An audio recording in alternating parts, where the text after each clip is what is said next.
Hello and welcome to our YouTube channel Redeem Knowledge. आज का जो वीडियो है ये human development and human growth के बारे में हम डिस्कस करने जा रहे हैं। ये जो टॉपिक है ये JKSSB सुपरवाइज़र जो पोस्ट आए हैं उसमें एक स्पेशलाइज्ड सेक्शन है सोशोलॉजी का, उसमें एक सब सेक्शन है, उसी का एक टॉपिक है ह्यूमन ग्रोथ एंड डेवलपमेंट। इसको हम आज डिस्कस करने जा रहे हैं। इसमें हम डिफरेंट स्टेजेस ऑफ डेवलपमेंट को पढ़ेंगे और जो उनके साथ साथ चैलेंजेस ऑफ ह्यूमन डेवलपमेंट आते हैं या challenges of adolescence, challenges of childhood, उनको भी थोड़ा डिस्कस करेंगे। और जितने भी फैक्टर्स हैं जो इस डेवलपमेंट को इन्फ्लुएंस करते हैं उन सारे फैक्टर्स को भी डिस्कस करते हैं। ह्यूमन ग्रोथ एंड डेवलपमेंट जो है इसको हम ऐसे समझ सकते हैं कि ये कुछ फिजिकल चेंजेस होती हैं, कुछ कॉग्निटिव चेंजेस होती हैं, यानी कि कुछ मेंटल चेंजेस जिनमें हम मेंटल एबिलिटीज़ को डेवलप करते हैं, कुछ फिजिकल चेंजेस जिसमें हम अपनी बॉडी में फिजिकल चेंजेस देखने को मिलती हैं, कुछ इमोशनल चेंजेस जिनमें इमोशनल डेवलपमेंट हो जाता है, यानी कि डिफरेंट इमोशंस जिनमें एंगर आती हैं, जिनमें हैप्पीनेस आती हैं, जिनमें सैडनेस आती हैं। ये सारी चीज़ें जो हैं ये इमोशनल डेवलपमेंट में आ जाती हैं और सोशल चेंजेस को डिस्कस करते हैं। ये सारी चीज़ें मिलके एक ह्यूमन बींग्स का डेवलपमेंट करते हैं और उनकी ग्रोथ करते हैं, जो कि पहले प्रीनेटल स्टेज से फिर चाइल्ड बर्थ के बाद चाइल्डहुड जो स्टेज होता है, उसके बाद फिर एडोलेसेंस का पीरियड आता है, फिर उसके बाद अडल्टहुड और फिर ओल्ड एज। इन सारी चीज़ों में ये सारे फैक्टर्स जो हैं ये इन्फ्लुएंस करते हैं ह्यूमन बींग्स को। एक इंसान जो है वो डिफरेंट सीरीज़ ऑफ ट्रांसफॉर्मेशंस यानी कि डिफरेंट चेंजेस जो आती हैं, डिफरेंट स्टेजेस ऑफ लाइफ जो हैं वो उसको देखने को मिलते हैं। उन डिफरेंट स्टेजेस में डिफरेंट डेवलपमेंट्स हो जाते हैं, चाहे वो फिजिकल हो, मेंटल हो, इमोशनल हो। ये सारे डेवलपमेंट्स जो हैं ये उस ह्यूमन बीइंग की आइडेंटिटी को और उसकी एबिलिटीज़ को डिफाइन करते हैं, उसको इन्फ्लुएंस करते हैं। इनमें जितने भी फैक्टर्स आते हैं जो ह्यूमन बींग्स के डेवलपमेंट को इन्फ्लुएंस करते हैं वो फैक्टर्स जेनेटिक हो सकते हैं, यानी कि जो इंसानों के अंदर जीन्स पाए जाते हैं उनसे भी काफ़ी फैक्टर्स या काफ़ी कैरेक्टरिस्टिक्स दिख जाते हैं। जो बायोलॉजिकल फैक्टर्स हैं यानी कि जो हमारी फिजिकल बॉडी जो है उसमें जितने चेंजेस आते हैं उन पे डिपेंडेंट है ये ह्यूमन ग्रोथ एंड डेवलपमेंट। इसके साथ साथ जो हमारे आसपास का एनवायरनमेंट है, हम रूरल कम्युनिटी से बिलोंग करते हैं, हम अर्बन कम्युनिटी से बिलोंग करते हैं, हम फॉरेस्ट एरिया में रहते हैं या किसी अर्बन सिटी सेंटर में रहते हैं, तो ये सारी चीज़ें जो हमारे आसपास हैं ये एनवायरमेंटल फैक्टर्स में कंसिडर होती हैं। और जो हमारा कल्चर है, किस रिलीजन को हम मानते हैं, किन बिलीफ सिस्टम्स पे हम चलते हैं, ये सारी चीज़ें जो हैं ये हमारे कल्चरल फैक्टर्स में आते हैं। तो ये सारी चीज़ें मिलके ह्यूमन बींग्स का जो डेवलपमेंट है उसको इन्फ्लुएंस करते हैं। इसके बाद हम स्टेजेस ऑफ डेवलपमेंट को डिस्कस करेंगे, जिनमें पहला स्टेज आता है prenatal developmental stage. Prenatal developmental stage वो पीरियड होता है जिसमें कि एक जो चाइल्ड होता है वो मदर की वोम में रहता है। इस पूरे जो पीरियड है 9th मंथ का, इस पूरे पीरियड को हम कहते हैं प्री नेटल डेवलपमेंटल स्टेज। इसमें भी अपने 3 अलग अलग स्टेजेस हैं जो हम इसमें डिस्कस करेंगे, जिनमें पहला है जर्मिनल स्टेज, दूसरा है एम्ब्रियोनिक स्टेज और तीसरा है फीटल स्टेज। जर्मिनल स्टेज जो है वो पहले 2 वीक जो प्रेगनेंसी के होते हैं, कंसेप्शन के होते हैं, उनको हम कहते हैं जर्मिनल स्टेज, जिनमें एक फर्टिलाइज्ड एग जो है वो अपने आप को यूटेरस के वॉल के साथ अटैच करके काफ़ी रैपिडली डिवाइड होता रहता है। वो पहले एक सिंगल सेल होती है, फिर सिंगल सेल से मल्टीपल सेल डिवीजन शुरू हो जाता है। इसके बाद जो दूसरा स्टेज है वो है एम्ब्रियोनिक स्टेज। ये जो स्टेज है ये 3rd वीक से 8th वीक ऑफ प्रेगनेंसी के दौरान चलता है। इसमें डिफ्रेंसिएशन ऑफ ऑर्गन्स होती हैं और जो मेजर ऑर्गन जैसे हार्ट हैं वो बन जाते हैं इस पीरियड में। इसके बाद जो तीसरा स्टेज है वो फेटल स्टेज है, जो कि 9th वीक से चाइल्ड बर्थ तक रहता है। इसमें जो है इसमें फिर बाद में ऑर्गन तो डेवलप हो चुके होते हैं, लेकिन जो ऑर्गेनिज्म पूरा होता है यानी जो एक चाइल्ड होता है उसका जो वो फर्दर ग्रोथ है, यानी कि उसको प्रिपेयर किया जाता है आउटसाइड वर्ल्ड के लिए। उसके जो ऑर्गन्स होते हैं वो मैच्योर हो जाते हैं और वो आउटसाइड वर्ल्ड के लिए प्रिपेयर हो जाता है। चैलेंजेस ऑफ प्रीनेटल स्टेज जो हैं उनमें पहला जो चैलेंज है वो मैटरनल न्यूट्रिशन का है, मतलब कि जो मदर होती हैं उसका जो न्यूट्रिशन है वो काफ़ी अच्छा होना चाहिए। अगर न्यूट्रिशन टाइम पे ना मिले तो उससे क्या होती है, उससे फिर चाइल्ड ग्रोथ जो होती है वो ठीक तरह से नहीं होती हैं और चाइल्ड में कई तरह के डिफिशेंसीज या डिफेक्ट्स भी हो सकते हैं बर्थ के बाद। एक्सपोजर टू टॉक्सिन्स एक और चैलेंज है, यानी कि जो मदर है उसका न्यूट्रिशन क्या है, वो किस एनवायरनमेंट में रहती हैं, उसका किसी तरह की टॉक्सिन के साथ कोई एक्सपोजर तो नहीं है। यानी कि अगर हम एग्जांपल के तौर पे देखें कि वो अल्कोहल कंजप्शन तो नहीं करती, वो ड्रग्स अब्यूज़ नहीं करती, या वो सिगरेट स्मोकिंग जैसे इंटॉक्सिकेंट्स का कंजप्शन तो नहीं करती, उन सारी चीज़ों से जो है वो चाइल्ड ग्रोथ पे इम्पैक्ट पड़ जाता है और जो चाइल्ड है उसका डेवलपमेंट प्रॉपरली नहीं हो पाता है। इसके बाद तीसरा जो चैलेंज है वो मैटरनल स्ट्रेस है, यानी कि प्रेगनेंसी के दौरान जो मदर है उसके माइंड पे कोई स्ट्रेस तो नहीं है, कोई स्ट्रेसफुल सिचुएशन तो नहीं है या स्ट्रेसफुल एनवायरनमेंट में तो वो नहीं रहती, तो उस मैटरनल स्ट्रेस की वजह से भी चाइल्ड ग्रोथ पे इम्पैक्ट आ जाता है। मैटरनल हेल्थ जो है ये काफ़ी इंपॉर्टेंट रोल प्ले करता है। प्रेगनेंसी के दौरान जो भी बच्चे का डेवलपमेंट होता है उस पर काफ़ी ज़्यादा इम्पैक्टफुल रहता है। अगर मदर हेल्दी हो और उसका न्यूट्रिशन काफ़ी अच्छा हो तो उससे क्या होता है, फिर उससे पॉजिटिव आउटकम्स हमें देखने को मिलते हैं बर्थ के बाद। इसके बाद जो नेक्स्ट स्टेज है जो आफ्टर चाइल्ड बर्थ शुरू होता है उसको हम कहते हैं इन्फेंट स्टेज और इन्फेंसी। ये चाइल्ड बर्थ से शुरू होकर 2 साल तक की उम्र तक रहता है, जब तक कि चाइल्ड जो है वो 2 ईयर्स ओल्ड हो जाता है। तो इस पूरे स्टेज में, इन पूरे 2 सालों में कुछ फिजिकल डेवलपमेंट्स होते हैं चाइल्ड के अंदर। कॉग्निटिव यानी कि उसकी मेंटल एबिलिटीज़ जो होती हैं वो धीरे धीरे बेसिक कुछ लेवल तक डेवलप हो जाती हैं, और सोशो इमोशनल डोमेन्स यानी कि जो उसका इमोशनल डेवलपमेंट होता है वो भी कुछ बेसिक लेवल तक डेवलप हो जाता है। उसको बेसिक इमोशंस समझ आ जाते हैं। इसमें जो इम्पॉर्टेंट रोल है वो चाइल्ड का अटैचमेंट है, जिसके साथ वो ज़्यादा टाइम स्पेंड कर लेता है। जो उसके केयर गिवर्स हैं, चाहे वो मदर हो या आजकल प्रोफेशनल वर्ल्ड में हम प्रोफेशनल्स को हायर करते हैं चाइल्ड केयर के लिए, तो उनके साथ जो अटैचमेंट हो जाता है या इमोशनल बॉन्डिंग हो जाती है बच्चे की, वो काफ़ी इम्पैक्टफुल रहता है फिर लेटर डेवलपमेंट के लिए। जो भी ये बच्चा होता है इसके लेटर डेवलपमेंट्स के लिए वो काफ़ी इम्पैक्टफुल होता है। ये जो 2 साल का पीरियड होता है इसमें बच्चे के अंदर कुछ बेसिक फिजिकल चेंजेस देखने को मिलती हैं, जिनमें मोटर डेवलपमेंट होता है, यानी कि जो उसके लिम्ब्स होते हैं या उसका जो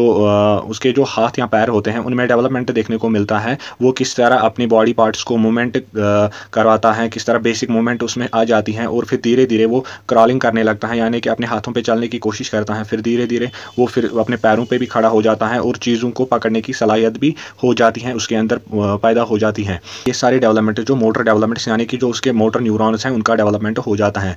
इसी पीरियड में बेसिक जो एनवायरनमेंट जो होता है उसके आसपास, एक चाइल्ड या इन्फेंट के आसपास, तो उस एनवायरनमेंट से उसके सेंसरी एक्सपीरियंसेस डेवलप हो जाते हैं, यानी कि वो चीज़ों को महसूस करता है। उसको बेसिक जो सेंस ऑर्गन्स हैं उनका इस्तेमाल करना आ जाता है, जिनमें आंखें होती हैं, जिनमें कान होता है, जिसमें टेस्ट बड्स होते हैं। ये सारी चीज़ें जो हैं ये इसी इन्फेंसी के पीरियड में डेवलप होना शुरू हो जाती हैं, और बेसिक जो लैंग्वेज के स्किल्स हैं वो भी डेवलप होना शुरू हो जाते हैं, यानी कि वो बेसिक लैंग्वेज जो समझने की कोशिश करना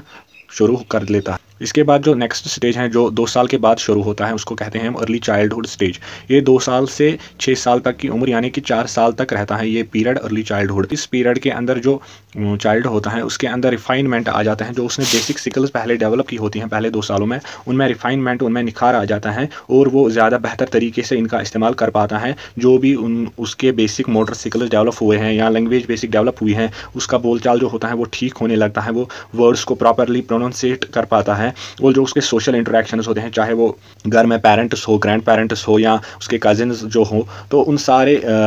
सोशल रिलेशंस को डेवलपमेंट मिल जाता है इस नेक्स्ट स्टेज में। कॉग्निटिव डेवलपमेंट में चाइल्ड में काफ़ी चेंजेस देखने को मिलती हैं, यानी कि जो उसकी मेंटल एबिलिटीज़ हैं, जो उसका प्रॉब्लम सॉल्विंग एबिलिटी है, जो उसकी मेमोरी की एबिलिटी है या जो उसकी थिंकिंग की एबिलिटी है, वो धीरे धीरे ग्रो होना शुरू हो जाती हैं इस अर्ली चाइल्डहुड स्टेज में। अर्ली चाइल्डहुड स्टेज में हमें कुछ बेसिक इंडिपेंडेंट कैरेक्टरिस्टिक्स भी देखने को मिल जाते हैं बच्चों के अंदर, कि वो किस तरह अपने आप को ड्रेस करते हैं, किस तरह वो अपने फीडिंग का ध्यान रखते हैं, किस तरह वो टेस्ट डेवलप करते हैं, और डिफरेंट चीज़ों की तरफ उनकी रगबत शुरू हो जाती है, और वो डिमांड करते हैं कि हम ऐसी चीज़ों को खाएंगे, और कुछ चीज़ों को नापसंद करते हैं। तो ये बेसिक जो डेवलपमेंट है ये इनका शुरू हो जाता है अर्ली चाइल्डहुड स्टेज में ही। और उनके जो वो खेलने की एबिलिटी होती है, प्लेफुल स्टेज होता है बच्चों का, जिनमें वो खेल कूद में काफ़ी टाइम सर्व करते हैं, दूसरे जो उनके फैमिली मेम्बर्स होते हैं उनके साथ काफ़ी खेल कूद करते हैं। ये जो पीरियड है इसमें जो केयर गिवर्स हैं, यानी कि जो बच्चों के पालने का काम करते हैं, अगर हम आज देखें तो क्रश फैसिलिटीज़ होती हैं जिनमें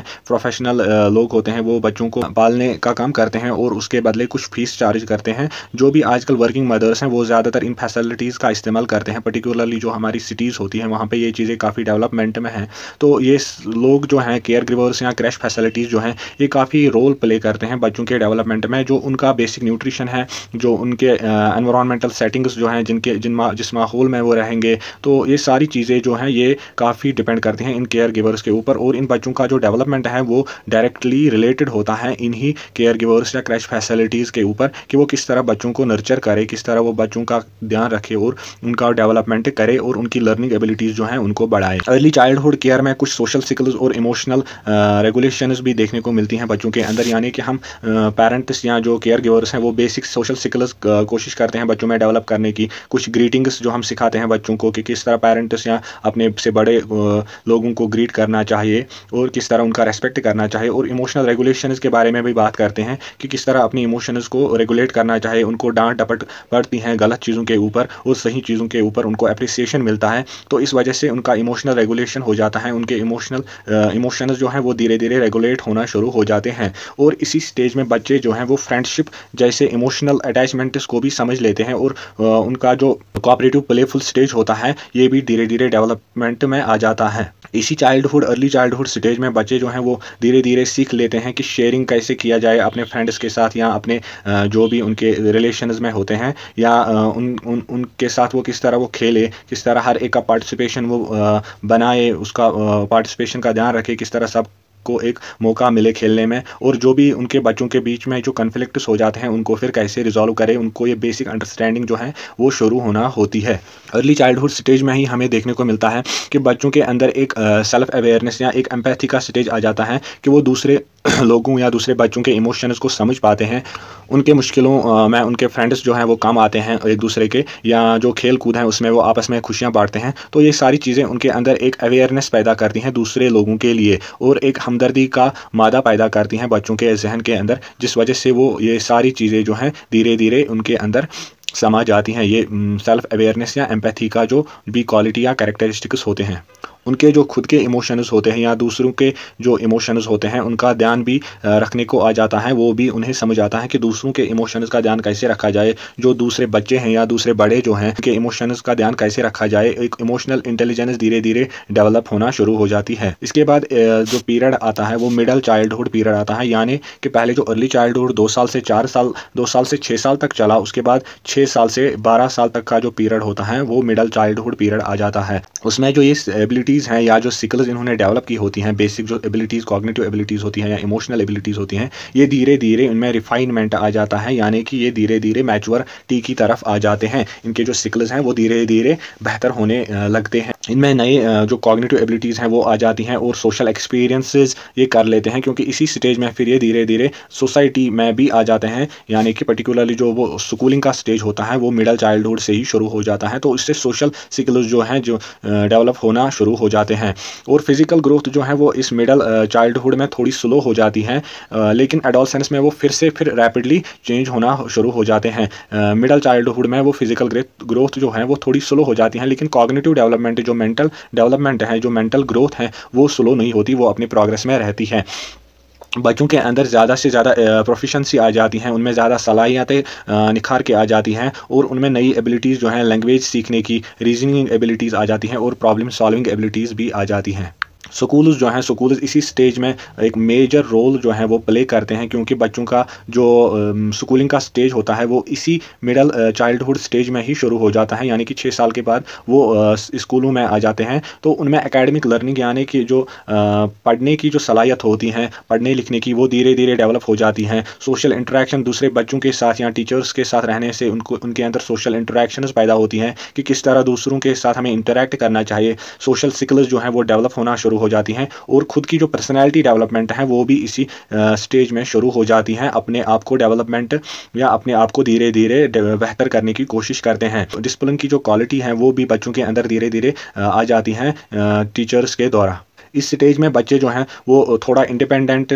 बनना शुरू हो जाते हैं, इंडिपेंडेंटली सोचना शुरू करते हैं, इंडिपेंडेंटली खेलना शुरू करते हैं और थोड़ी सी ऑटोनॉमी जो है उनके अंदर आ जाती है। वो अपने पीयर रिलेशंस यानी कि जो उनका फ्रेंड सर्कल होता है या उनके हम उम्र जो बच्चे होते हैं उनके साथ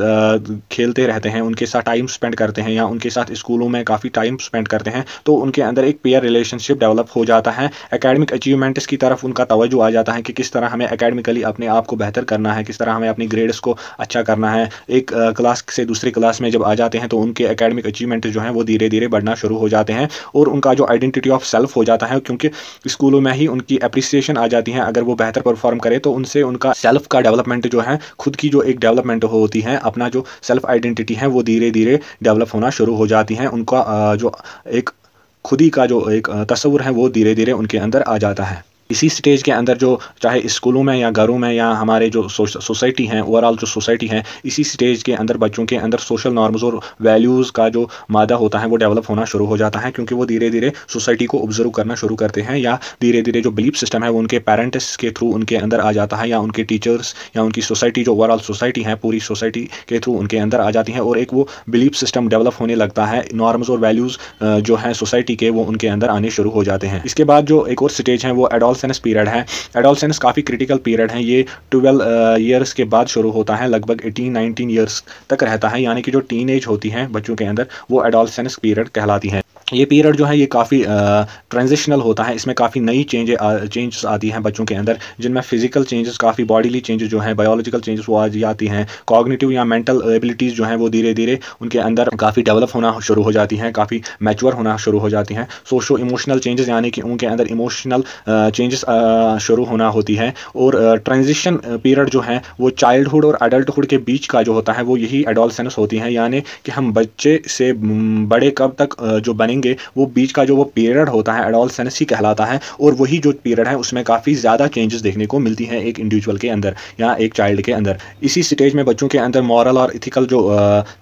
स्टैंडर्ड्स होते हैं या जो सोसाइटी में मॉरल और इथिकल वैल्यूज़ जो होती हैं वो धीरे धीरे डेवलप होना शुरू होती हैं, और वो उनका अंडरस्टैंड कर लेते हैं। और जो बिलीफ सिस्टम्स होते हैं, जो वैल्यूज़ होते हैं, जो हमारी रिलीजियस बिलीफ्स होते हैं, कल्चरल बिलीफ्स होते हैं, वो सारी जो हैं वो काफ़ी डेवलप हो जाती हैं, और एक सेंस ऑफ आइडेंटिटी उनके अंदर आ जाता है, और वो काफ़ी इंडिपेंडेंट फील करना शुरू कर लेते हैं, उनके अंदर एक इंडिपेंडेंस आ जाती है। इसी पीरियड के अंदर जो बच्चों के अंदर बायोलॉजिकल चेंजेस आती हैं, जिनमें प्यूबर्टी एक इंपॉर्टेंट पीरियड है। हम कहते हैं कि सेक्सुअल मैच्योरेशन जो आती हैं बच्चों के अंदर, जो सेक्सुअल ऑर्गन्स होते हैं वो डेवलप हो जाते हैं, उनके अंदर हार्मोनल चेंजेस शुरू होती हैं, और इसी से एडोलसेंस का बिगिनिंग जो होता है। ये जो रैपिड ग्रोथ होती हैं, फिजिकल चेंज आती हैं, या बॉडीली जो ग्रोथ होती हैं, हाइट में जो काफ़ी चेंजेस आती हैं, या वॉइस में काफ़ी चेंजेस आती हैं, जो उनके सेक्सुअल डेवलपमेंट है उसमें काफ़ी चेंजेस आती हैं, जो हार्मोन्स हैं उनमें फ्लक्चुएशन आ जाता है, जो हार्मोनल डेवलपमेंट है वो धीरे धीरे उनके अंदर बढ़ने लगता है। तो इन सारी चीज़ों के अंदर उनसे काफ़ी जो है ओवरऑल चेंजेस जो हैं वो काफ़ी ज़्यादा आ जाती हैं in comparison to the previous stages. और जो रीजनिंग होती हैं, रीजनिंग एबिलिटीज़ जो होती हैं या जो थिंकिंग एबिलिटीज़ होती हैं वो धीरे धीरे बच्चों के अंदर आ जाती हैं, और फ्यूचर ओरिएंटेड थिंकिंग जो है वो भी उनके अंदर शुरू हो जाती हैं कि कैसे हम अपने फ्यूचर के बारे में प्लान करें और उसी के मुताबिक फिर अपने जो काम है उसको उसी के मुताबिक चलाएं। इसके बाद जो एडोलसेंस में एक और डेवलपमेंट आता है कि वो बच्चों के अंदर एक इंडिपेंडेंस और ऑटोनॉमी की जो एबिलिटी है, या ऑटोनॉमी या इंडिपेंडेंस के कैरेक्टरिस्टिक्स हैं उनमें डेवलप हो जाते हैं, कि वो खुद को एक ऑटोनॉमस इंडिविजुअल के तौर पर देखना शुरू कर लेते हैं, और अपनी आइडेंटिटी को एक अलग तरह से डेवलप करना चाहते हैं, और अपनी आइडेंटिटी को अलग तरह से लोगों के बीच में रखना चाहते हैं। और जो उनकी फैमिली आइडेंटिटी होती है, या उनका जो पहले जो आइडेंटिटी उनके फैमिलीज़ के थ्रू उनको आइडेंटिफाई कर लिया जाता है, तो उन चीज़ों से वो थोड़ा अलग होने लगते हैं, और खुद की जो अपनी आइडेंटिटी है, अपना एक सेल्फ कंसेप्शन जो है, सेल्फ आइडेंटिटी जो है वो धीरे धीरे उनमें आ जाती है। पीयर रिलेशनशिप काफ़ी ज़्यादा इंपॉर्टेंट होता है इस स्टेज में, यानी कि जो हमारे हम उम्र हैं उनके साथ जो हमारा रिलेशन है वो काफ़ी स्ट्रॉन्ग हो जाता है, चाहे वो हमारी फैमिली में हो या चाहे वो हमारे फ्रेंड्स के अंदर हो। तो ये जो पीयर रिलेशनशिप है, जो हमारे फ्रेंड सर्कल जो है वो काफ़ी ज़्यादा स्ट्रॉन्ग हो जाता है इन कंपैरिजन टू जो फैमिली रिलेशंस हैं या बाकी जो रिलेटिव्स जो हैं, उनसे ज़्यादा हमारे जो पीयर रिलेशनशिप है वो काफ़ी ज़्यादा स्ट्रॉन्ग हो जाते हैं। और ये बच्चे जो हैं या जो एडोलसेंट्स हैं ये चाहते हैं कि हमारे जो पीयर ग्रुप्स हैं उनमें हमारा एक्सेप्टेंस हो, हमारा वैलिडेशन हो, यानी कि जो उनके पीयर ग्रुप्स का एक स्टैंडर्ड होगा, जो इनके पीयर ग्रुप्स का एक बिलीफ सिस्टम होगा, ये चाहते हैं कि हम उनके बिलीफ सिस्टम के अकॉर्डिंग ही चले, ना कि बाकी लोगों के बिलीफ सिस्टम के, या उनके जो पेरेंट्स का जो मानना होता है, या जो उनके पेरेंट्स जो उनसे कहते हैं तो उसको ज़्यादातर वो लाइटली लेते हैं, और जो उनका पीयर ग्रुप होता है, जो उनके फ्रेंड सर्कल होते हैं, उनके मुताबिक वो चलने की कोशिश करते हैं, जो उनके डिमांड्स होते हैं उनके लिए। एडोलसेंट्स के अंदर एक नए जो इमोशंस का डेवलपमेंट होता है, उनमें जो सेक्सुअल इमोशनल जो है या रोमांटिक रिलेशनशिप्स का डेवलपमेंट हो जाता है, किस तरह वो अपने अपोजिट जो जेंडर है उनके लिए किस तरह वो एक रोमांटिक फीलिंग्स को उनके अंदर डेवलपमेंट हो जाता है, जो उनके कम्युनिकेशंस हैं वो धीरे धीरे चेंज होने लगते हैं, जो उनका एक्सप्रेशन है वो भी धीरे धीरे चेंज होने लगता है, कि वो अब चाइल्डहुड स्टेज से बाहर आने लगते हैं, और उनके अंदर एक मैच्योरिटी धीरे धीरे आने लगती है। इसके बाद हम चैलेंजेस को डिस्कस करेंगे जो एक एडोलसेंट को फेस करने पड़ते हैं या जो एडोलसेंस पीरियड में बच्चों को फेस करने पड़ते हैं। उनमें सबसे जो प्रोमिनेंट जो चैलेंज होता है वो प्यूबर्टी का होता है कि किस तरह बच्चों के अंदर सेक्सुअल मैचुरेशन आती है, वो किस तरह मैच्योर हो जाते हैं सेक्सुअली और उनके अंदर हार्मोनल चेंजेस आती हैं, चाहे वो लड़के हो या लड़कियां हो, किस तरह उनके अंदर नई जो बॉडी फिजिकल चेंजेस आती हैं, सेकेंडरी चेंजेस आती हैं, वो किस तरह उनको एक्सपीरियंस करते हैं और उनसे उनके ऊपर किस तरह इम्पैक्ट पड़ता है। जो भी हार्मोनल चेंजेस होती हैं उनसे जो न्यूरोट्रांसमीटर्स होते हैं ह्यूमन ब्रेन में, उससे उस पर काफ़ी इम्पैक्ट पड़ता है और उन हार्मोनल चेंजेस की वजह से काफ़ी जो मूड स्विंग्स होते हैं या मूड डिसऑर्डर्स कह सकते हैं हम, किस तरह बच्चों के अंदर मूड जो है काफ़ी तेज़ी के साथ बदलता रहता है, तो वो ज़्यादातर इन्हीं न्यूरोट्रांसमीटर्स के लेवल्स की वजह से हो जाता है जिनके ऊपर हार्मोनल चेंजेस का इम्पैक्ट होता है। और इन मूड स्विंग्स की वजह से या मूड डिसऑर्डर्स की वजह से बच्चों के अंदर कभी कभार डिप्रेशन या एंग्जाइटी जैसी नेगेटिव फीलिंग्स जो हैं वो भी आ जाती हैं। इसके साथ साथ जो प्यूबर्टी में सेकेंडरी सेक्सुअल चेंजेस आती हैं उनसे भी काफ़ी बच्चों के ऊपर इम्पैक्ट पड़ता है। जैसे कि हम लड़कों में फेशियल ग्रोथ जो आती है फेस के ऊपर, या हार्मोनल फ्लक्चुएशंस आ जाती हैं, चाहे वो लड़कियां हो या लड़के हो। इन हार्मोनल फ्लक्चुएशन से जो भी इम्पैक्ट पड़ता है इनके मूड के ऊपर या एनर्जी लेवल के ऊपर या इनके बिहेवियर के ऊपर, तो ये सारी चीज़ें जो हैं ये हमें इसी एडोलसेंस में फेस करने को मिलती हैं। इसके बाद जो कॉग्निटिव डेवलपमेंट होता है वो भी काफ़ी बढ़ने लगता है एडोलसेंस में, यानी कि बच्चों के अंदर कॉग्निटिव एबिलिटीज़ धीरे धीरे काफ़ी स्ट्रांग होना शुरू हो जाती हैं और उनमें एक मैच्योरिटी जो आती है, उनमें एक पीक जो है वो पीक लेवल आ जाती है इन कॉग्निटिव एबिलिटीज़ के अंदर, जिनमें थिंकिंग एबिलिटी है, जिनमें जो प्रॉब्लम सॉल्विंग एबिलिटी है, जिनमें जो मेमोरी है वो मेमोरी एबिलिटीज़ जो है वो आ जाती हैं, काफ़ी ज़्यादा स्ट्रांग हो जाती हैं। जो ह्यूमन ब्रेन जो होता है उसमें एक पार्ट आता है प्री फ्रंटल कॉर्टेक्स, वो ज़्यादातर डिसाइड करता है जो इम्पल्सिव बिहेवियर होता है एडोलसेंट्स में, कि वो एक ही झटके में किसी भी डिसीजन पे आ जाते हैं, कोई भी काम कर लेते हैं, तो वो इम्पल्सिव जो डिसीजन मेकिंग होती है वो ज़्यादातर यही प्री फ्रंटल कॉर्टेक्स जो है वो कंट्रोल करता है, जिस वजह से एडोलसेंट्स में जो है वो काफ़ी रिस्क टेकिंग बिहेवियर आ जाते हैं कि वो काफ़ी रिस्की एक्टिविटीज़ में उनमें उनको मज़ा आता है। तो वो ज़्यादातर इसी प्रीफ्रंटल कॉर्टेक्स की वजह से आता है। वो ज़्यादातर हार्मोनल जो चेंजेस हैं उनसे ज़्यादातर इम्पैक्टफुल रहते हैं, उनसे ही ज़्यादा उनको मुतासिर होता है। वो प्रीफ्रंटल कॉर्टेक्स ज़्यादातर हार्मोनल चेंजेस की वजह से ही ऐसे रिस्की बिहेवियर्स या इम्पल्सिव बिहेवियर्स जो होते हैं बच्चों के अंदर वो पैदा करता है, जिससे उनके अंदर पुअर डिसीजन मेकिंग जो है वो आ जाती है, क्योंकि वो सोचने में ज़्यादा टाइम ही नहीं लगाते, वो काफ़ी जल्दी किसी भी डिसीजन पे आ जाते हैं। तो ये जो इम्पल्सिव डिसीजन मेकिंग है, ये जो काफ़ी तेज़ी के साथ बच्चे जो हैं डिसीजन ले लेते हैं, तो इस डिसीजन मेकिंग की वजह से काफ़ी नेगेटिव इम्पैक्ट्स हैं, काफ़ी नेगेटिव बिहेवियरल चेंजेस हमें देखने को मिलती हैं, जिनमें जो बच्चे जो हैं कभी कभार ड्रग या अल्कोहल की तरफ चले जाते हैं, या कभी वो रिस्की सेक्सुअल बिहेवियर की तरफ चले जाते हैं, या कभी कभी वो काफ़ी डेंजरस एक्टिविटीज़ में पार्ट लेते हैं, जिनमें रेकलेस ड्राइविंग हमें देखने को मिलती है कि किस तरह जो एडोलसेंट्स हैं वो किस तरह वो बाइक्स या गाड़ी जो होती हैं उनको किस तरह रोड्स पे दौड़ाते रहते हैं, वो हम यूजुअली सिटीज़ के अंदर देखते रहते हैं। तो ये सारी चीज़ें जो हैं ये इसी इम्पल्सिव डिसीजन मेकिंग की वजह से या इम्पल्सिव कंट्रोल जो है उनके अंदर आ जाता है, कि वो काफ़ी जल्दी ही चीज़ों को जज करने लगते हैं और उनके अंदर जो थिंकिंग एबिलिटी है, जो डिसीजन मेकिंग है, वो काफ़ी फास्ट हो जाती हैं, जिसमें कि वो इम्पल्सिव हो जाते हैं, वो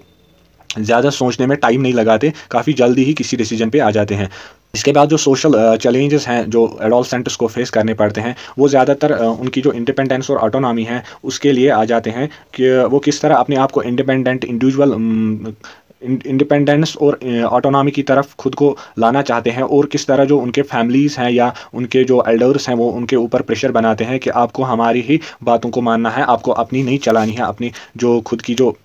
सोच है उसको हमारे मुताबिक ही चलाना है। जो उनकी इंडिपेंडेंस और ऑटोनॉमी है उसको कर्ब करने की कोशिश करते हैं, जिस वजह से उनके अंदर फिर डिप्रेशन और एंग्जाइटी जैसे बिहेवियर भी आ जाते हैं, डिप्रेशन और एंग्जाइटी जैसी प्रॉब्लम्स भी आ जाती हैं। और जो पेयर प्रेशर है, मतलब कि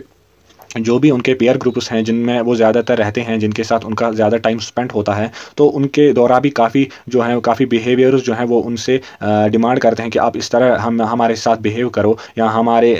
साथ आप इस तरह रहो। तो वो पर्टिकुलर बिहेवियर को अडॉप्ट करने में जो उनके लिए वो काफ़ी मुश्किल हो जाता है कभी कभार, तो उस वजह से भी काफ़ी कॉन्फ्लिक्ट्स हो जाती हैं, या जो उनकी खुद की आइडेंटिटी होती हैं वो काफ़ी उनमें कन्फ्यूजन आता है कि हमें ये करना चाहिए या नहीं करना चाहिए, या जो कन्फर्मिटी होती है कि वो उसी बिहेवियर को कॉपी करना चाहते हैं जो उनके पेयर्स जो डिमांड करते हैं। तो उस वजह से उनके अंदर काफ़ी जो इंटेलेक्चुअल या हम कह सकते हैं कॉग्निटिव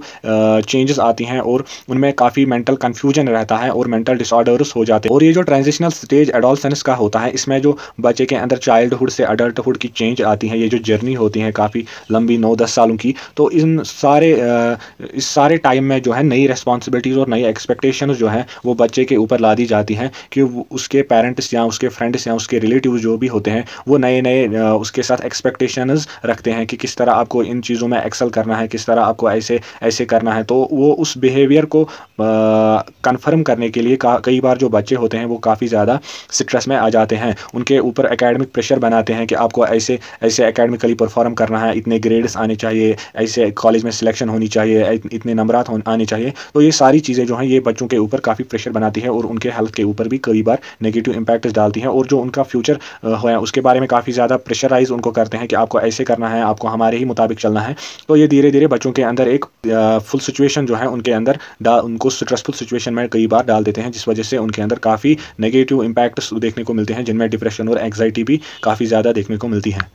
इमोशनल चैलेंजेस जो हैं वो बच्चों को कई बार फेस करने पड़ते हैं एडोलसेंस में, जिनमें उनके जो इमोशंस हैं वो काफ़ी ज़्यादा हाई रहते हैं और उनकी जो वल्नरेबिलिटी है, यानी कि उनके साथ कहीं भी कोई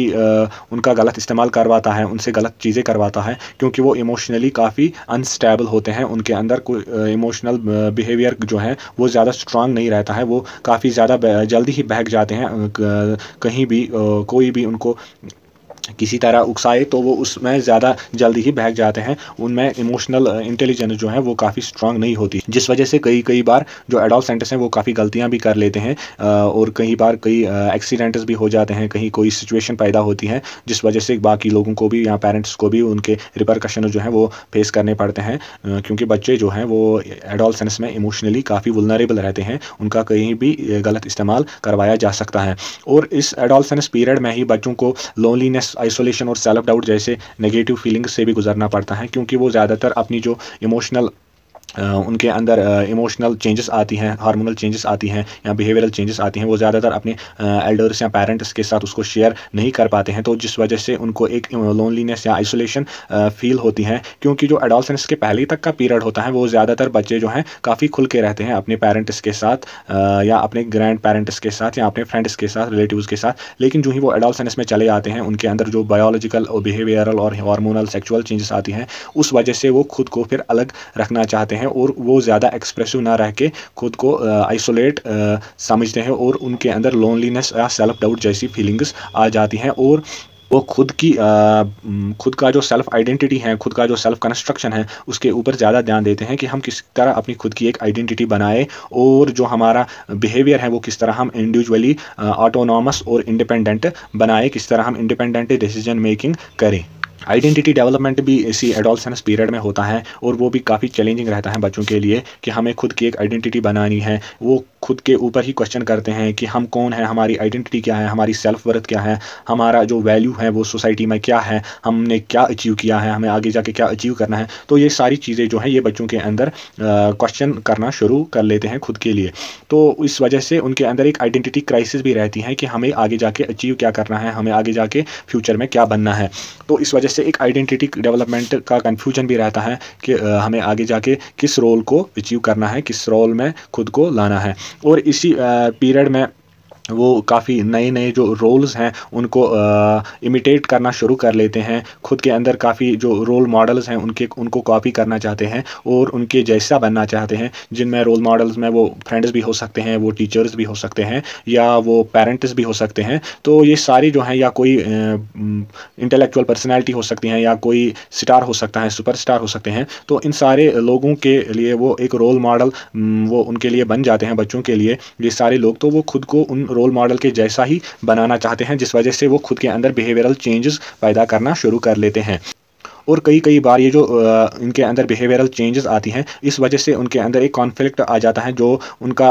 सोसाइटी या उनकी फैमिली जो डिमांड करती है वो उसके उलट काम करते हैं, उसके अगेंस्ट काम करते हैं या उसके अगेंस्ट अपना बिहेवियर चेंजेस जो है वो लाते हैं, जिस वजह से कभी कभी उनके अंदर एक कॉन्फ्लिक्टिंग सिचुएशन में भी आ जाते हैं। अपने पेरेंट्स, अपने टीचर्स के सामने वो एक कॉन्फ्लिक्टिंग सिचुएशन में भी आ जाते हैं, जिस वजह से उनके ऊपर काफ़ी नेगेटिव चेंजेस देखने को मिलती हैं। नेगेटिव जो एस्पेक्ट्स हैं जैसे कि स्ट्रेस और एंग्जाइटी हैं, ये सारी चीज़ें उनके अंदर देखने को मिलती हैं। इसके बाद जो चैलेंज है सोशल मीडिया का बच्चों के ऊपर, खास करके एडोलसेंट्स के ऊपर, वो काफ़ी खतरनाक है। उससे काफ़ी पॉजिटिव चीज़ें भी डिराइव होती हैं और काफ़ी नेगेटिव चीज़ें भी डिराइव होती हैं। सोशल मीडिया से काफ़ी जो है इंटरकनेक्शन पैदा हो जाते हैं बच्चों के अंदर, वो रिलेशंस बना सकते हैं दूसरों के साथ, एक सेल्फ एक्सप्रेशन का प्लेटफॉर्म उनके पास आ जाता है। लेकिन इसके साथ साथ उनके साथ कुछ नेगेटिव चीज़ें भी आ जाती हैं, जिनमें इनसिक्योरिटी आ जाती हैं। वो कंपैरिजन में पड़ जाते हैं कि दूसरे कैसे अपने आप को बेहतर बनाते हैं और हम उतना बेहतर नहीं है, जिस वजह से उनके अंदर एक नेगेटिविटी आ जाती है और सोशल आइसोलेशन भी वो फेस कर लेते हैं कई कई बार। खाली सोशल मीडिया जो है उसी का इस्तेमाल करके जो उनके रियल वर्ल्ड फ्रेंड्स या फैमिली होती हैं उनसे धीरे धीरे उनके अंदर आइसोलेशन पैदा हो जाती है, क्योंकि वो उस रियल वर्ल्ड से धीरे धीरे अलग होते रहते हैं। तो इस वजह से कुछ और नेगेटिव चीज़ें भी इनके साथ अटैच हैं। एक्सेसिव स्क्रीन टाइमिंग जो है, काफ़ी ज़्यादा टाइम एक्सेसिव टाइम स्पेंड करते हैं मोबाइल फ़ोन्स के ऊपर या किसी भी तरह का जो ये इलेक्ट्रॉनिक डिवाइस है इनके ऊपर, जिस वजह से बच्चों के हेल्थ के ऊपर भी काफ़ी नेगेटिव इंपैक्ट्स पड़ते हैं। खास करके आंखों के ऊपर काफ़ी प्रॉब्लम्स फेस करने को देखने को मिलती है। या साइबर बुलिंग और ऑनलाइन हैरेसमेंट जो होता है, ऑनलाइन ऊपर काफ़ी नेगेटिव इंपैक्ट पड़ते हैं हैरेसमेंट की वजह से, या ऑनलाइन जो साइबर बुलिंग होती है, जो ऑनलाइन लोगों को डरा धमका के या कुछ ब्लैकमेल करके कुछ डिमांड्स किए जाते हैं। तो वो सारी चीज़ें हैं, उनसे बच्चों को काफ़ी नेगेटिव इंपैक्ट, खास करके एडोलसेंट्स के ऊपर काफ़ी नेगेटिव इंपैक्ट देखने को मिलते हैं। उनके जो सेल्फ एस्टीम है या उनका जो मेंटल हेल्थ है वो डिटीरिएट हो सकता है। इसके बाद जो एडोलसेंस के बाद जो पीरियड आता है 18 साल या 19 साल के बाद जो शुरू होता है, उसको हम अडल्टहुड कहते हैं, जिनमें कि एक प्रॉपर जो है एक अडल्ट की ग्रोथ जो है वो शुरू हो जाती है और किस तरह वो अपने आप को एक अलग पर्सनल लेवल पे, एक अलग इंडिविजुअल और प्रोफेशनल गोल्स जो हैं उसके होते हैं, उनको अचीव करने की कोशिश करता है। किस तरह वो करियर ओरिएंटेड हो जाता है, किस तरह वो फैमिली ओरिएंटेड हो जाता है, किस तरह उसमें सोशो इमोशनल इंटेलिजेंस आ जाती है, किस तरह वो इमोशनली डेवलप हो जाता है और जो उसका वो इम्पल्सिव बिहेवियर होता है एडोलसेंस का, वो धीरे धीरे कम होने लगता है और एक स्टेबिलिटी की तरफ वो बढ़ने लगता है। उसका बिहेवियर जो है वो एक स्टेबल इंडिविजुअल की तरफ बढ़ने लगता है। एडल्टहुड में भी कई स्टेजेस हैं, जिनमें कि पहला स्टेज है अर्ली एडल्टहुड, जो कि 18 ईयर्स के बाद शुरू होता है और 40 ईयर्स तक लगभग रहता है। इस पीरियड में एक इंडिविजुअल जो है वो अडल्ट बनने की कोशिश करता है, एक प्रॉपर स्टेबल अडल्टहुड में आ जाता है। वो टाइम है एक्सप्लोरेशन का, यानी कि वो डिफरेंट चीज़ों को एक्सप्लोर करता है, डिफरेंट करियर अपॉर्चुनिटीज़ को देखता है। सेल्फ डिस्कवरी जो है वो खुद की एक सेल्फ वर्थ जो है वो बनाना चाहता है, सोसाइटी में खुद की एक आइडेंटिटी फॉर्मेशन करना चाहता है, खुद का एक रुतबा सोसाइटी में क्रिएट करना चाहता है या फैमिली में क्रिएट करना चाहता है, एक इंडिपेंडेंट इंडिविजुअल बनने की कोशिश करता है। उसका जो ज़्यादातर फोकस है वो करियर के ऊपर रहता है, या जो उसका फैमिली रिलेशंस हैं या जो उसकी मैरिज हैं वो ज़्यादातर इसी स्टेज में हो जाती हैं। स्टार्टिंग जो फैमिली होती हैं वो भी इसी स्टेज में शुरू हो जाती हैं कि वो एक फैमिली में आ जाता है, खुद के एक पेरेंटहुड में आ जाता है। इसी स्टेज में कॉग्निटिव डेवलपमेंट जो है वो काफ़ी मैच्योर हो जाता है, काफ़ी स्टेबल हो जाता है। उसके अंदर जो स्किल्स होते हैं वो काफ़ी ज़्यादा रिफाइनमेंट पाते हैं और परफेक्शन की तरफ वो आ जाता है। जो उसके प्रॉब्लम सॉल्विंग स्किल्स हैं या जो उसकी एडाप्टेशन है कि किस तरह वो चैलेंजेस को फेस करके उनको एक्सेप्ट करके फिर उनसे बाहर निकलता है, किस तरह वो अपॉर्चुनिटीज़ को अवेल करता है और अपॉर्चुनिटीज़ से खुद की जो है ग्रोथ जो है मुमकिन बनाता है। ये सारी चीज़ें जो हैं ये इसी कॉग्निटिव डेवलपमेंट में आ जाती हैं जो एक अडल्ट करता है। इसके बाद मिडल अडल्टहुड का स्टेज आता है, जो स्टेज 40 ईयर्स के बाद से लगभग 65 ईयर्स तक रहता है। ये पीरियड जो है ये काफ़ी स्टेबिलिटी का पीरियड रहता है और इसमें एक इंडिविजुअल जो है कंसोलिडेट कर लेता है कि जो भी उसने पूरी लाइफ में किया है वो एक स्टेबिलिटी में उसको फिर करता रहता है, जब तक कि वो लगभग 60-65 तक आ जाता है, जब तक कि वो एक रिटायरमेंट की एज तक आ जाता है। तब तक वो खुद को एक पूरी तरह एक स्टेबल और जो उसने स्किल्स डेवलप किए होते हैं उनको पूरी तरह एक परफेक्शन की तरफ लेके आता है। जो उसका जो करियर होता है उस पर ज़्यादा फोकस रहता है इस एज में, या जो उसके रिलेशनशिप्स होते हैं, जो उसके फैमिली रिलेशंस होते हैं, जो उसके पेरेंटिंग रिलेशंस होते हैं, तो इन सारी चीज़ों के ऊपर उसका फोकस रहता है और रिटायरमेंट के एज की तरफ वो बढ़ने लगता है। 40 ईयर्स की एज के बाद ही जो एजिंग है, जो उम्र ज़्यादा होने की वजह से उसमें बॉडी में कुछ वीकनेसेस शुरू हो जाती हैं, तो वो इसी एज से उसको दिखने को मिलती हैं कि किस तरह जो उसका एक्टिव इन्वॉल्वमेंट है, जो उसकी एक्टिविटी है, वो धीरे धीरे कम होने लगती हैं और जो बॉडी है वो धीरे धीरे स्लो होना शुरू हो जाती हैं और उसकी जो मेमोरी है या जो उसकी जो मेंटल एबिलिटीज़ हैं वो धीरे धीरे डिक्लाइन होना शुरू हो जाती हैं। ये जनरली देखने को मिलता है इसी स्टेज में, मिडल अडल्टहुड के स्टेज में। लेकिन इस स्टेज में अडल्ट्स के अंदर एक्सपीरियंस और विजडम काफ़ी ज़्यादा बढ़ जाती हैं और इनका जो इंटेलेक्ट है, वो उनके जो इंटेलेक्चुअल एबिलिटीज़ हैं, जो उनकी एनालिटिकल एबिलिटीज़ हैं, वो काफ़ी मैच्योर हो जाती हैं। इसके बाद जो स्टेज आता है वो लेट अडल्टहुड का है, जो कि 65 की एज के आसपास शुरू हो जाता है और इसके बाद जो है वो काफ़ी अलग अलग चेंजेस जो हैं एक अडल्ट के अंदर शुरू कर देता है, जिनमें फ़िज़िकल एबिलिटीज़ जो हैं वो काफ़ी चेंज हो जाती हैं, यानी कि बॉडी में जो वीकनेसेस हैं, जो कमज़ोरियाँ हैं, जो बीमारियाँ हैं, वो धीरे धीरे शुरू हो जाती हैं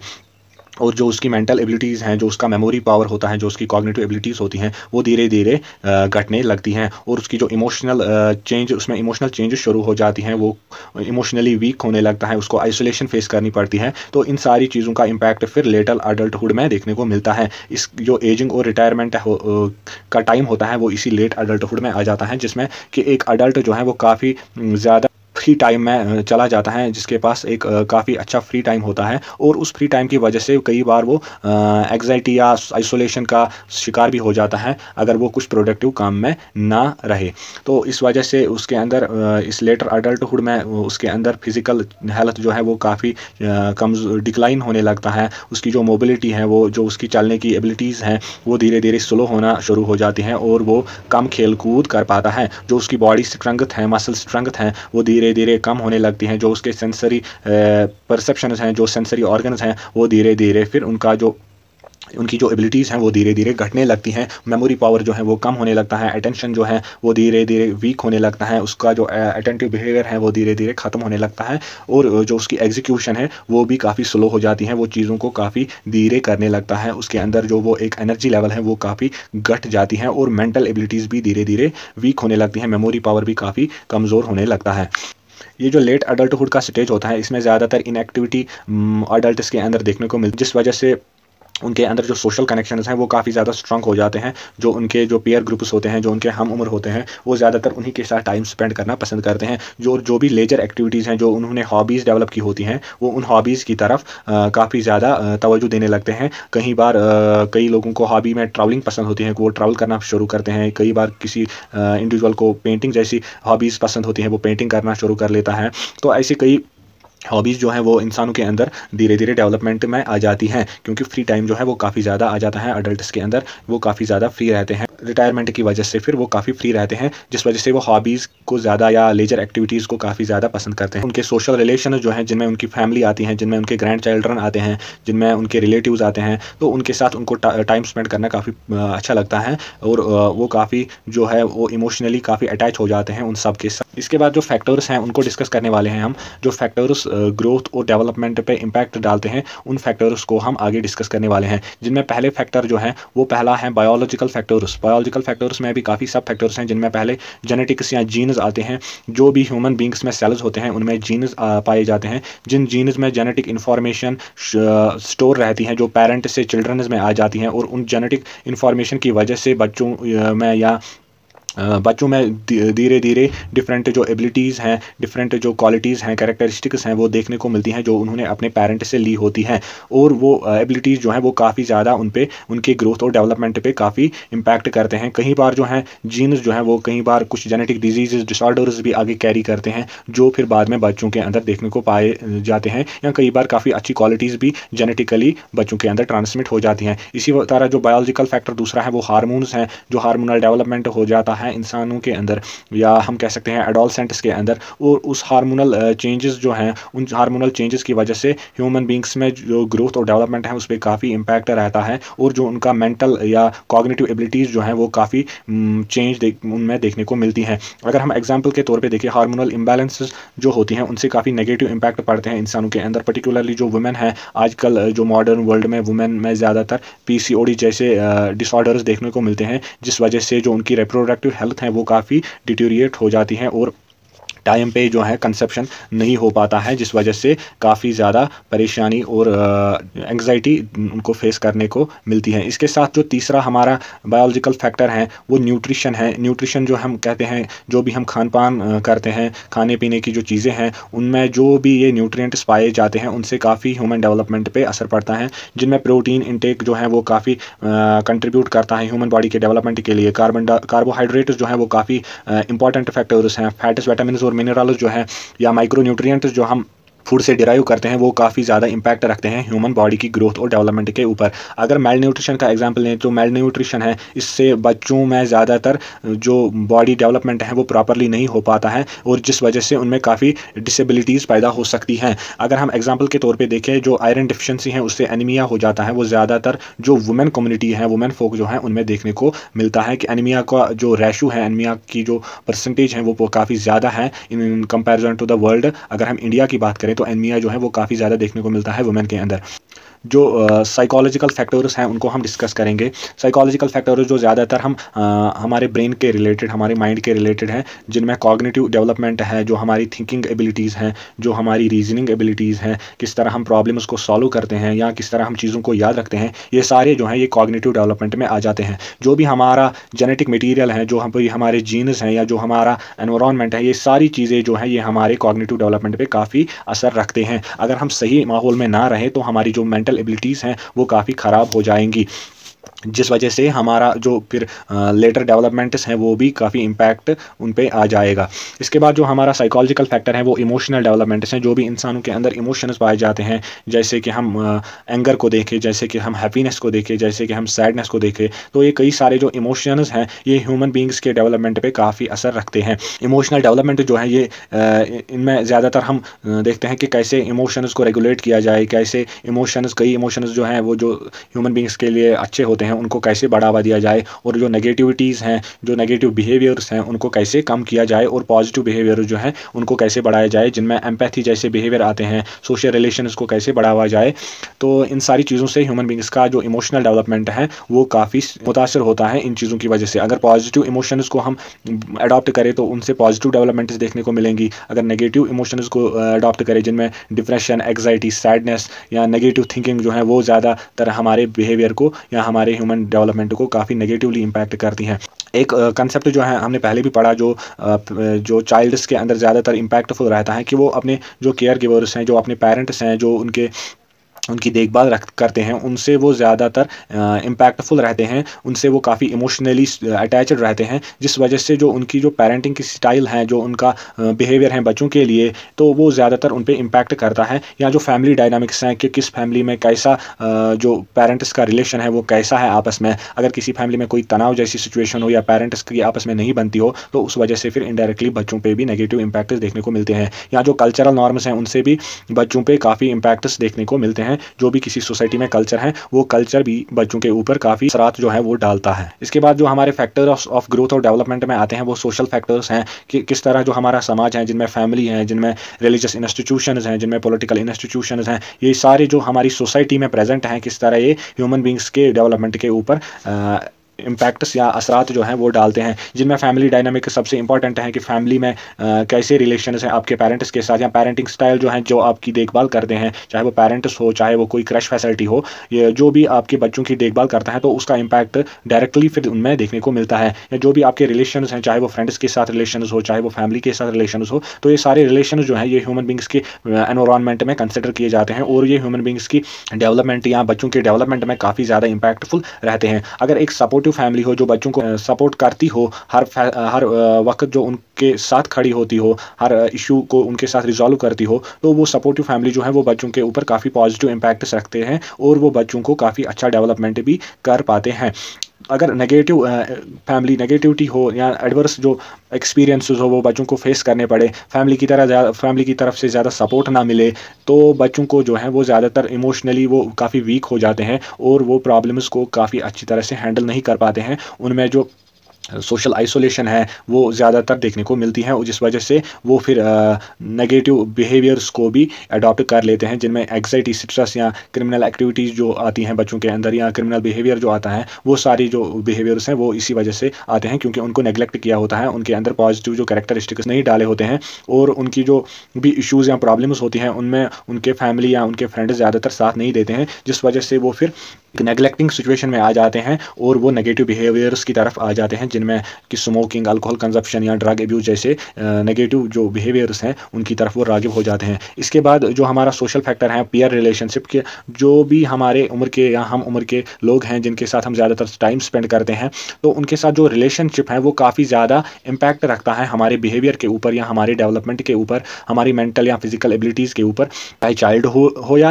एडोलसेंट हो, उन दोनों के ऊपर, या एडल्ट, इवन एडल्ट्स के ऊपर भी वो काफ़ी ज़्यादा इम्पैक्ट रखता है। जो भी हमारी सोहबत हो, जिनके साथ हम ज़्यादातर रहते हैं, तो उनका बिहेवियर जो है हमारे ऊपर काफ़ी इम्पैक्टफुल रहता है। उनसे हमारे सोशल स्किल्स इम्पैक्ट होते हैं, उनके साथ हमारा जो सेल्फ इस्टीम है वो काफ़ी इम्पैक्टफुल रहता है, या जो हमारी आइडेंटिटी है वो हम उसी ग्रुप के साथ हम अपनी आइडेंटिटी को अटैच करके फिर देखते हैं कि उस ग्रुप में जो है वो लोग जो हैं वो काफ़ी अच्छे हैं या बुरे हैं, वो हमारा जो बिहेवियर है वो उन्हीं के हिसाब से हो जाता है। फिर इसके साथ साथ जो सोशो इकोनॉमिक स्टेटस है वो भी सोशल फैक्टर्स में आता है, जो हमारे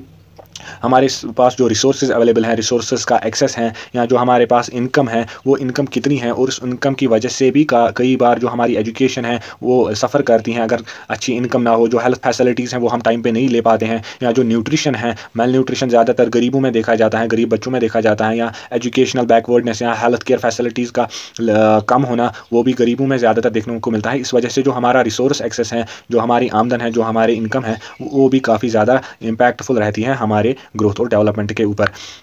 इसके बाद हम कल्चरल फैक्टर्स को भी देखेंगे कि कल्चरल फैक्टर्स जिनमें हमारे बिलीफ्स आते हैं कि हम किस धर्म को मानते हैं, किन वैल्यूज़ को मानते हैं, किस सोसाइटी में रहते हैं, हम रूरल सोसाइटी में रहते हैं, हम ट्राइबल सोसाइटी में रहते हैं, हम अर्बन सोसाइटी में रहते हैं, तो ये सारी चीज़ें जो हैं ये हमारे ऊपर डायरेक्टली इंपैक्ट करते हैं। और जो भी वहाँ की प्रैक्टिसेस हैं, जिस सोसाइटी में रहते हैं हम, जिस फैमिली में रहते हैं, जो भी उनके जो रिलीजियस बिलीफ्स हैं, रिलीजियस रिचुअल्स हैं या प्रैक्टिसेस जो वो फॉलो करते हैं, वो सारी जो हैं वो हमारे ग्रोथ और डेवलपमेंट में काफ़ी अच्छा किरदार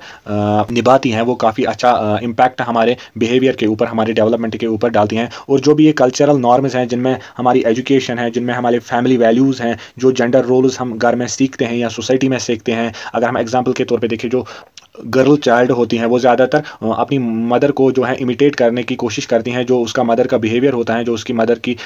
वर्किंग जो सिचुएशन होती हैं वो उसी को इमिटेट करने की कोशिश करते हैं और ख़ुद को भी उसी तरह बनाने की कोशिश करते हैं। इसी तरह जो ज़्यादातर लड़के होते हैं वो ज़्यादातर अपने फादर्स की जो उनका रहन सहन होता है, जो उनका ज़्यादातर वर्किंग एनवायरनमेंट होता है या जो उनका बिहेवियर होता है, वो उसी के मुताबिक खुद को डालने की कोशिश करते हैं। तो ये एक जेंडर रोल जो है ये हमें कल्चरल इन्फ्लुएंस में ही देखने को मिलता है, या जो हम रिचुअल्स और राइट्स जो हम अपने फैमिलीज़ में या अपनी सोसाइटी में देखते हैं, उनसे भी हमारे जो ग्रोथ है, जो हमारी मेंटल एबिलिटीज़ ज़्यादातर हैं वो ज़्यादातर मुतासिर होती हैं। उन्हीं एबिलिटी, उन्हीं नॉर्म्स और उन्हीं वैल्यूज़ के अकॉर्डिंग हम अपनी लाइफ को डालने की कोशिश करते हैं और अपना बिहेवियर जो है उन्हीं के मुताबिक उसको चलाने की कोशिश करते हैं। इसके बाद जो हमारे कुछ और फैक्टर्स बचते हैं जो हमारी ग्रोथ और डेवलपमेंट पे काफ़ी असर रखते हैं, वो एनवायरमेंटल फैक्टर्स हैं, जिनमें हमने पहले भी ये प्री नेटल वाला स्टेज जो हमने पढ़ा, इसमें जो हमारा एनवायरनमेंट है वो काफ़ी ज़्यादा इम्पैक्टफुल रहता है। जो भी बच्चे की ग्रोथ होती है उस पे काफ़ी ज़्यादा, अगर मदर की हेल्थ जो है वो अच्छी रहे या उसका न्यूट्रिशन जो है वो काफ़ी अच्छा रहे, तो बच्चे की ग्रोथ भी काफ़ी अच्छी रहती है। और अगर उसका जो न्यूट्रिशनल कंटेंट है वो काफ़ी अच्छा ना हो, वो एडवर्स हो, और जो उसका एक्सपोजर है वो टॉक्सिन्स की तरफ हो, यानी कि जिनमें सिगरेट्स आते हैं, जिनमें अल्कोहल कंजप्शन आता है, जिनमें ड्रग एब्यूज़ आता है, तो अगर उन चीज़ों की तरफ मदर का बिहेवियर, मदर का एक्सपोजर हो, तो उस वजह से फिर बच्चे की डेवलपमेंट के ऊपर भी काफ़ी ज़्यादा इम्पैक्ट रहता है, काफ़ी नेगेटिव इम्पैक्ट्स आ जाते हैं। इसी तरह जो प्री नेटल केयर है वो भी काफ़ी इंपॉर्टेंट बन जाता है बच्चे की ग्रोथ और डेवलपमेंट में। इसके साथ साथ जो हमारा फिजिकल एनवायरनमेंट है, जो हमारा माहौल है जिसमें हम रह रहे हैं, जो हमारा रूरल एरिया हो चाहे अर्बन एरिया हो, जो वहाँ हमारे आसपास का एनवायरनमेंट है, जिसमें हमारी हवा आती है, जिसमें हमारा पानी आता है, जिसमें हमारा जो ह्यूमन सेटलमेंट है वो आ जाता है। कहीं जगहों पर पोल्यूशन काफ़ी ज़्यादा देखने को मिलती है, या सिटीज़ में हम ओवर क्राउडिंग काफ़ी ज़्यादा देखने को मिलती हैं। तो इन चीज़ों की वजह से एक नेगेटिव इम्पैक्ट आ जाते हैं बच्चे की ग्रोथ और डेवलपमेंट के ऊपर। अगर हम एक हेल्दी एनवायरनमेंट में रहे तो एक हेल्दी ग्रोथ और हेल्दी डेवलपमेंट देखने को मिलेगा। इसी तरह जो हमारा एनवायरमेंटल फैक्टर है, वो एक और फैक्टर जो है वो एजुकेशन और लर्निंग अपॉर्चुनिटीज़ हैं, जो हमारी ग्रोथ और डेवलपमेंट पे काफ़ी ज़्यादा इम्पैक्टफुल रहते हैं। अर्ली चाइल्डहुड एजुकेशन को ही अगर हम देखें कि किस तरह बच्चे की जो एजुकेशन है वो पहले घर से शुरू हो जाती हैं, फिर उसको स्कूल में डाला जाता है और धीरे धीरे वो एक एक एबिलिटी को डेवलप करने में लग जाता है। जो किताबें हैं वो किस तरह बच्चों के ऊपर इम्पैक्ट डालते हैं, जो उनके लेसन्स होते हैं वो किस तरह बच्चे उनको मान के उनसे फिर मॉरल जो वैल्यूज़ हैं वो डिराइव करके अपने अंदर जो बिहेवियर में है अपने बिहेवियर में डालने की कोशिश करते हैं। ऐसे ही जो एजुकेशनल रिसोर्सेज हैं उनका